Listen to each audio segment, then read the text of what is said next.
যতই বিদেশি শক্তির উপরে ভর করে ওই চেয়ার ধরে রাখেন না কেন, জনগণ যদি আসলে জনরসে একত্রিত হয়, তাদের ক্ষোভগুলো যদি দানা ভাঙে, তাহলে সংসদে তারা আবারও ঢুকে যাবে এবং দেশে আবার নতুন করে একটা অভ্যুত্থান হবে। এবং আমরা প্রত্যাশা করি আসলে যে আগামী দিনের যে অভ্যুত্থান, সেই অভ্যুত্থানের নেতৃত্বে এনসিপি, জামাত কিংবা বিএনপির মতো এই বুর্জোয়া শক্তিগুলো, যারা জনগণের প্রতিনিধি করতে পারে না, তারা থাকবে না, থাকবে আসলে জনগণের কথা যারা বলে সেই দলগুলো।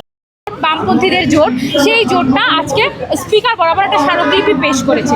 সেই স্মারকলিপির মূল বক্তব্য হচ্ছে এই যে মার্কিনীদের সাথে যে অবৈধ অসম বাণিজ্য চুক্তি হয়েছে, সেই বাণিজ্য চুক্তি অবিলম্বে বাতিল করতে হবে। তা না হলে আসলে দেশের জনগণের উপরে যে বোঝা পড়বে, দেশের জনগণের ভাগ্যের যে ঘটনাক্রমে যে ঘটনা ঘটবে, সেটা আসলে আমরা চাচ্ছি না।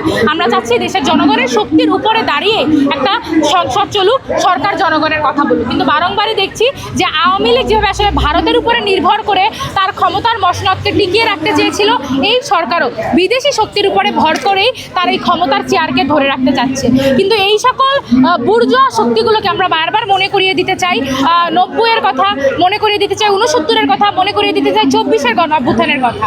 আপনারা যতই বিদেশি শক্তির উপরে ভর করে ওই চেয়ার ধরে রাখেন না কেন, জনগণ যদি আসলে জনরসে একত্রিত হয়, তাদের ক্ষোভগুলো যদি দানা ভাঙে, তাহলে সংসদে তারা আবারও ঢুকে যাবে এবং দেশে আবার নতুন করে একটা অভ্যুত্থান হবে। এবং আমরা প্রত্যাশা করি আসলে যে আগামী দিনের যে অভ্যুত্থান, সেই অভ্যুত্থানের নেতৃত্বে এনসিপি, জামাত কিংবা বিএনপির মতো এই বুর্জোয়া শক্তিগুলো, যারা জনগণের প্রতিনিধি করতে পারে না, তারা থাকবে না, থাকবে আসলে জনগণের কথা যারা বলে সেই দলগুলো।